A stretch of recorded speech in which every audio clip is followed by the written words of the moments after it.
Hola, ¿qué tal? Buenos días. Te saluda nuevamente tu amiga Carol Bugarín por una transmisión más de Psicología, Arte y Vida en Sentir.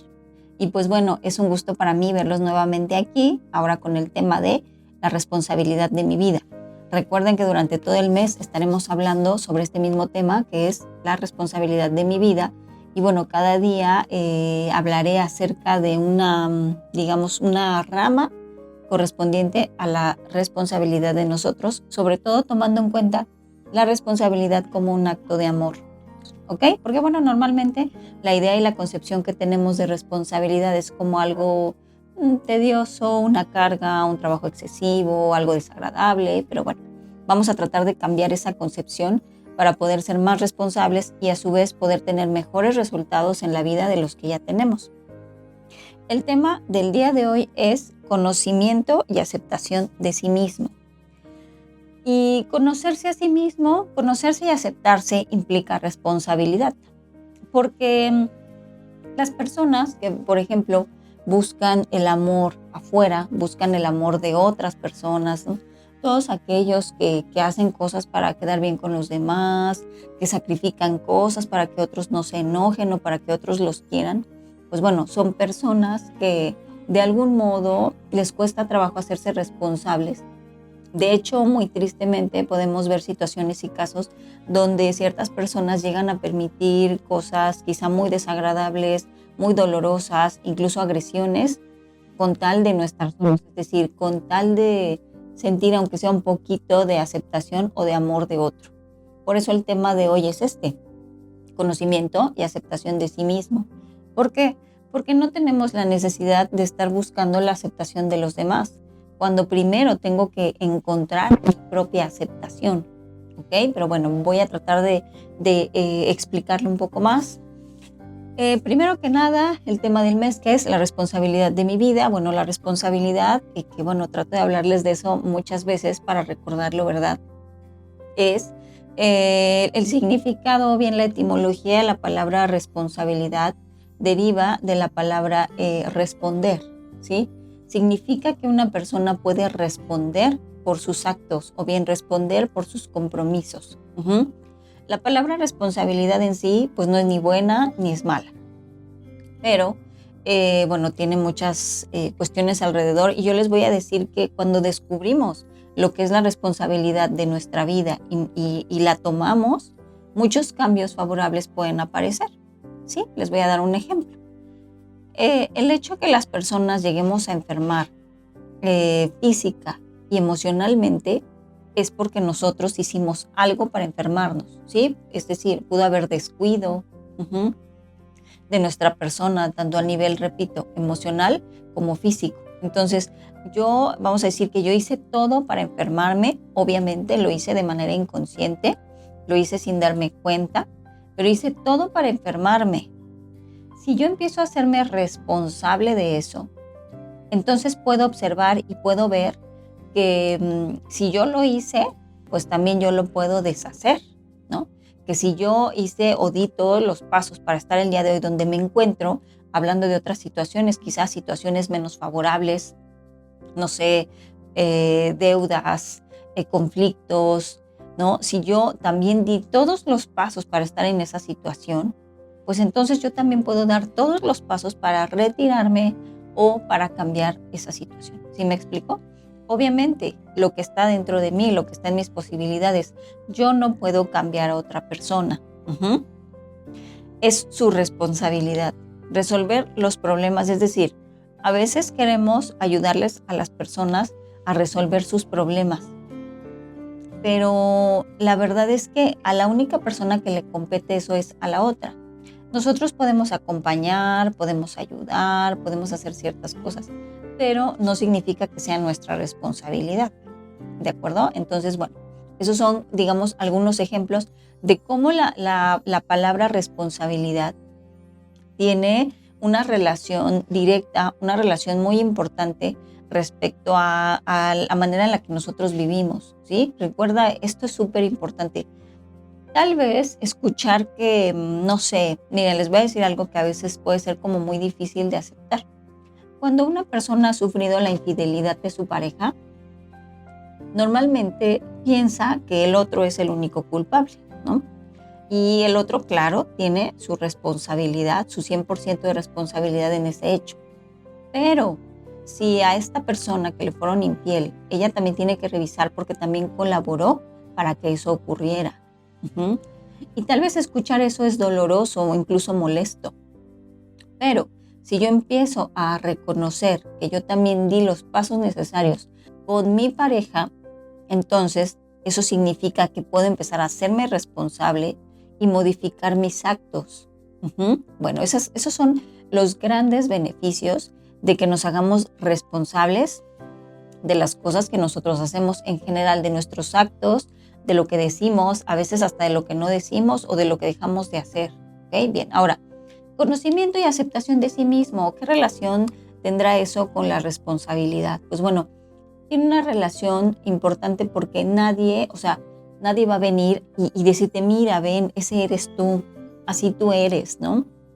Tal vez podemos tener el acompañamiento de alguien, de un maestro, de un guía, de un terapeuta, pero siempre va a ser bajo la consigna de que a ti sea a quien te interese cambiar, a quien te interese crecer y a quien le interese aprender sobre sí mismo, ¿no? Conocimiento de nosotros. ¿Qué significa conocerme a mí mismo? Muchas personas se asustan. Muchas personas se asustan cuando se miran, ¿sí? A mucha gente, de hecho, les voy a decir que uno de los grandes temores de la soledad es el no querer estar a solas consigo mismo. ¿Por qué? Porque muchas veces cuando estamos a solas salen todos nuestros monstruos. Y entonces el pensamiento interno es como, no me dejes solo conmigo, ¿no? No me dejes solo conmigo, ¿sí? Muchas veces podemos llegar a crear situaciones de dependencia muy fuerte en relaciones tóxicas, en relaciones enfermizas, con tal de no estar solos, a esa relación enfermiza conmigo. Y bueno, el detalle es que justamente como salen todos nuestros monstruos, normalmente nuestros monstruos son como esos pensamientos que nos hacen sentir y que nos hacen pensar en cosas desagradables, molestas, tristes, catastróficas, ¿no? Que nos hacen pensar, por ejemplo, en estar molestos todo el tiempo, en estar llenos de injusticia, llenos de lástima, en estar deprimidos, en sentir que lo que hacemos o dejamos de hacer nunca es suficiente, que nada es suficiente en nuestra vida, que somos insuficientes, ¿no? Se le puede llamar de muchas maneras, algunos le llaman el predador, le llaman la bestia, otros lo llaman el ego deformado, otros lo llaman el ser inferior, ¿sí? Esa parte que está allí en nuestra mente es nuestra prueba de cada día. Pero bueno, ¿qué significa conocerme a mí mismo? Significa que tengo que aceptarme, también van juntos, ¿verdad? Que tengo que aceptarme con mis virtudes y con mis defectos. Normalmente las virtudes son fáciles de aceptar, son fáciles de reconocer e incluso las presumimos y las exageramos ante los demás. Pero los defectos no. Es muy difícil que nosotros podamos aceptar los defectos. De hecho, suelen ser cosas muy, muy dolorosas. Y entonces te voy a decir algo. Incluso los errores, fíjate, nuestra educación nos ha enseñado que es malo cometer errores. Es decir, tenemos una asociación muy fuerte entre la palabra error y la palabra pecado. Entonces es catastrófico, ¿sí? Cuando alguien asume o observa o le marcan que ha cometido un error grave, él siente que ha pecado. Incluso aunque sean errores simples, ¿no? Sencillos. Pero te voy a decir algo. El error es parte de la realidad y es parte de la vida. No sabríamos, por ejemplo, no sé, operaciones matemáticas. Bueno, el error es parte del aprendizaje y del crecimiento. A veces es muy difícil. Es muy difícil porque eso implica que yo tenga que darme cuenta, por ejemplo, de cómo soy, ¿no? O incluso cómo la gente a mi alrededor me marca constantemente que soy. Hablamos de nuestros defectos, ¿sí? Hay muchos defectos y es lo que casi siempre tratamos de negar o ocultar, ¿sí? Por ejemplo, podemos tener el defecto de la pereza. Ujú. Y cuando alguien nos dice, es que eres flojo o eres floja y no quieres hacer las cosas, eso nos pone muy mal, ¿no? Así como nos enoja. No podemos aceptarlo. ¿Por qué te enoja? Te enoja porque no lo puedes aceptar. Pero es una realidad. Si varias personas te lo dicen, es más, muy probablemente tú en el fondo lo sabes. Tú en el fondo sabes que tienes digamos, ese defecto. Bueno, entre más doloroso sea, generalmente más cierto es. Otro defecto, nos pueden decir que somos personas, no sé, controladoras, mandonas, negativas, pesimistas, ¿no? Nos pueden decir que somos, bueno, no solo decirlo, nosotros saberlo. Saber que tenemos inhabilidad para, no sé, para el trabajo, para las cosas que queremos hacer o lograr, que somos malos padres. No es que sean los peores, sino es de los que concebimos de la peor forma. Todos aquellos que somos padres y que llegamos a sentir en algún momento que hemos fallado con nuestros hijos, eso nos genera un dolor y una culpa enorme, tremenda, ¿sí? Porque es como algo imperdonable, ¿no? O sea, culturalmente, moralmente, socialmente, es como si fuera un error imperdonable. Por eso es que muchos padres, fíjense, prefieren negar sacar a sus hijos de terapia porque no quieren que les marquen los errores a ellos. Es decir, yo te traigo a mi hijo porque tiene un problema, pero él tiene el problema. Entonces, arréglemelo, ¿no? Pero cuando, por ejemplo, en terapia se le llega a decir al papá, bueno, es que usted tiene mucha influencia en ese problema, el papá se retira. Y algunos hasta se van, es decir, sacan a los hijos de la terapia y dicen, no, olvídalo, ¿no? ¿Por qué? Porque me están diciendo que yo soy malo, me están diciendo que yo cometí un error. Decirte que cometiste un error no es algo malo. De hecho, una gran parte de nuestros problemas emocionales es justamente la concepción de lo bueno y lo malo, ¿sí? Recuerda que para el universo no existe el bien ni el mal. Para el universo solamente existe la responsabilidad. De hecho, fíjense, el karma, por ejemplo, ¿no? Yo creo que el karma es responsabilidad. No es como verlo como castigo, ¿no? Mucha gente concibe el karma como un castigo, ¿no? Una causa y efecto. Sí, efectivamente es causa y efecto, pero muchas personas creen que el karma es como hiciste algo malo y ahora lo vas a pagar. Y no es como castigo, sino más bien es como una consecuencia o una respuesta de tus actos, ¿sí? Si tú, por ejemplo, pides dinero y no pagas, ¿qué vas a tener? Por consecuencia, pues vas a tener acreedores, personas que te estén molestando, vas a tener personas muy enojadas, ¿no? Quizá procedimientos legales, ¿no? Y esa es tu consecuencia. Y no es ni buena ni mala. Si tú no quieres pagar, vas a tener gente muy molesta detrás de ti. Y además, si tú no quieres pagar, tú no vas a tener dinero. Porque una ley del universo es que tú tienes que pagar por el servicio que recibes y que además tienes que pagar con gusto. Tenemos que aprender justamente a responder por nuestros actos. Conocerme a mí mismo significa que puedo conocer lo más alto y lo más bajo de mí. No necesariamente significa que sea malo, pero es aquello que oculto. Por ejemplo, muchas personas suelen ocultar su tristeza, su dolor. Suelen ocultar sus ideas, ¿no? Sus pensamientos, no sé, incluso guardan secretos, ¿no? Que no necesariamente quiere decir que sean lo peor del mundo, pero ellos así lo creen. Estar feliz todo el tiempo es lo que debía de hacer, pero no hay nadie que esté feliz todo el tiempo. Porque además la felicidad, el concepto de felicidad es un concepto que se ha deformado. La realidad es que sí existe la felicidad, pero dura, no sé, 5 segundos, tal vez, ¿no? 5 minutos, ¿sí? Es transitoria. Ujú. Entonces, bueno, ¿qué tenemos que hacer? Bueno, les decía, estas personas que llegan a tener esa idea de que siempre deben de mostrarse felices, suelen ocultar su dolor y su sufrimiento. Y entonces se ponen una máscara de yo soy el más feliz, ¿no? Sonríen todo el tiempo, aunque por dentro puede haber mucho dolor y mucho sufrimiento. Entonces, ¿qué tiene que hacer esa persona? Bueno, esa persona tiene que confrontar su dolor, tiene que conocerse quién es realmente. Podemos tener muchos otros defectos, ¿no? No sé, tal vez el defecto de ser siempre muy criticón, de juzgar a los demás.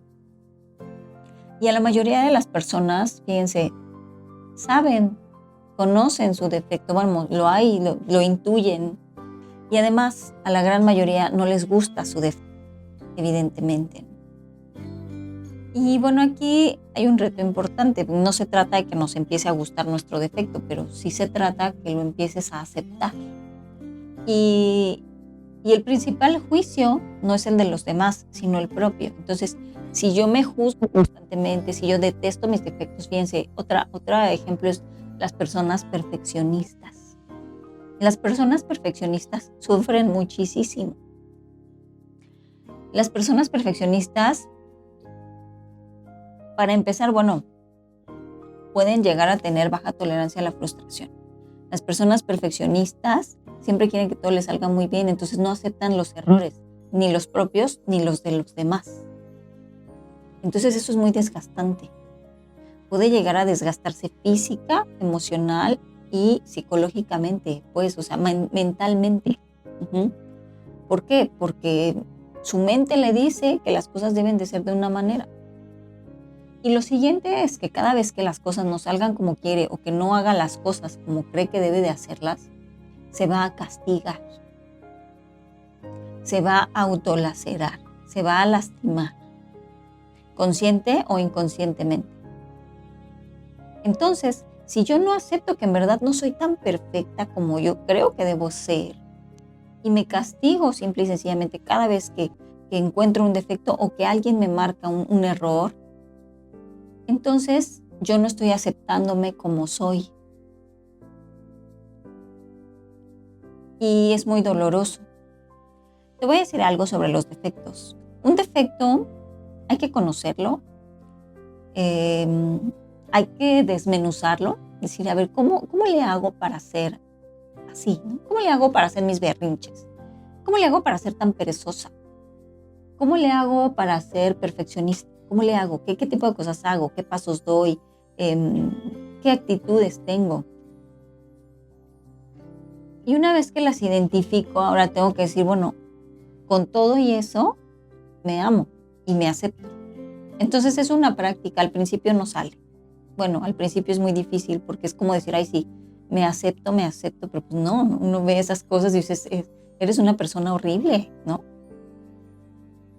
Esos son los pensamientos que están en el fondo. Uh-huh. Así como el de ¿quién te va a querer si eres así? ¿Quién te va a aceptar si sigues actuando de esa manera? Claro, está allí ese pensamiento.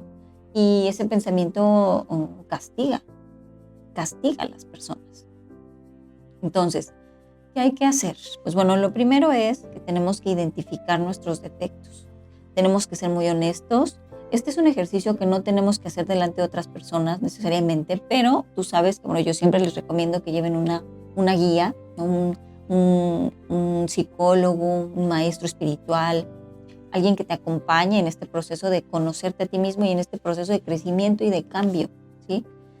Que puedas aceptar tus defectos, verlos de frente, decir yo sé que soy así, pero a pesar de que soy así, me acepto.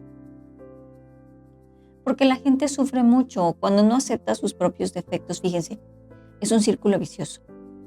Cuando una persona no acepta sus propios defectos, busca desesperadamente que otros la acepten. Y en ese proceso de buscar desesperadamente que otros acepten nuestros defectos, las personas suelen someterse o permitir muchas cosas que van en contra de muchas veces hasta de su integridad. Les voy a decir que la búsqueda de reconocimiento es quizá la mayor de las adicciones de los seres humanos. Todo lo hacemos por reconocimiento, ¿sí? Lo hacemos por el reconocimiento del otro, es decir, el otro debe quererme, debe aceptarme como soy, ¿no? Es más, hasta podemos entrar en discusiones y en batallas y en peleas con la familia, con los hijos, con los padres, así como de, tú me tienes que querer como soy, claro. Le exigimos al otro que nos quiera, pero nosotros no nos lo exigimos. A ver, quiérete tú, así como eres, así con tus defectos, con, no sé, todo lo odioso, lo oscuro que tú veas de ti, que los demás te señalen de ti, aún así tú eres el único que tiene que aceptarse, solo tú, los demás no. Y te voy a decir otra cosa, que cuando tú logras aceptarte, cuando tú logras conocerte y aceptarte a ti mismo, muchas cosas cambian. Porque entonces ya no tienes que someterte para que otro te quiera o para que otro te acepte, ¿no? Y además, eso también te permite ser un poco más empático con los demás, porque una persona, por ejemplo, perfeccionista, es perfeccionista consigo misma y se juzga, pero también juzga mucho a los otros, juzga mucho a los demás. Se vuelve, difícil convivir con una persona, ¿sí? Una persona perfeccionista, una persona controladora, con una persona depresiva, con una persona berrinchuda, con una persona perezosa. O sea, se vuelve difícil, ¿sí? La convivencia con una persona así, con una persona alcohólica, con una persona con adicciones, ¿sí? O sea, con todos es difícil vivir si cada uno no trabaja con sus propios defectos. Uh-huh. Entonces, bueno, para concluir, pues bueno, espero que este tema les haya servido, que los invite a la introspección y quisiera decirles, aconsejarles, ¿no?, que traten de ser muy pacientes consigo mismos, que el crecimiento y el aprendizaje e incluso aprender de nuestros errores, tenemos que aprender a ser pacientes con nosotros mismos. Uh-huh. No, se nos ha dado una educación de que todo es para afuera, ¿no? Todo es para el otro y a su vez tienes que buscar el amor y la aceptación del otro y el otro y el otro y el otro, ¿no? Entonces todo está afuera. Uh-huh. Pero difícilmente se nos invita a la introspección, al autoconocimiento, al autoanálisis. Uh-huh. Y esas son cosas que tenemos nosotros que aprender a hacer, ¿sí? No solo a hacer, sino a ser. Uh-huh. Tenemos que ser pacientes y encontrar quién realmente somos. Uh-huh. El conocimiento y la aceptación de ti mismo te va a dar, solo tú lo puedes hacer. Y te va a dar la posibilidad de crecer y desarrollarte. Te va a dar la posibilidad de resolver tus problemas, tus conflictos y tus defectos. Y te va a dar la posibilidad también de empezar a amarte. Uh-huh. Y recuerda que solo tú eres responsable de conocerte y aceptarte. No trates de obligar a otras personas a que te quieran y a que te acepten. A la gente hay que quererla, así como es. Y sin exigirles nada, ¿sí? Si tú necesitas algo, tú debes proveértelo a ti mismo. Si tú quieres, no sé, un regalo, cómpratelo tú. Si tú quieres un apapacho, atenciones, mimos, caricias y cuidados, dátelos tú mismo. Si tú quieres aceptación, dátela tú. Si tú quieres crecimiento, dátelo tú mismo. No es obligación de los demás, ¿de acuerdo? El conocimiento y la aceptación de sí mismos es solamente tu responsabilidad, ¿ok? Pues bueno, me despido de ustedes, les agradezco mucho por haberme acompañado, estén al pendiente de nuestro calendario de actividades y publicaciones en nuestra página de Sentir. Y pues bueno, les mando un gran abrazo. Saben que bueno, aquí estamos nosotros, nos pueden escribir sus dudas, sus comentarios, No sé si tienen alguna sugerencia de temas que quieran que trabajemos. No dejen de ver las publicaciones de la maestra Mariel, del maestro Víctor Hugo, de la licenciada Gabriela, de la licenciada Sara. Escúchenos en Spotify. Y pues bueno, les mando un gran abrazo y les deseo una excelente semana y sobre todo que esta semana sea de conocimiento y aceptación de ti mismo. ¿Ok? Les mando un beso. Adiós.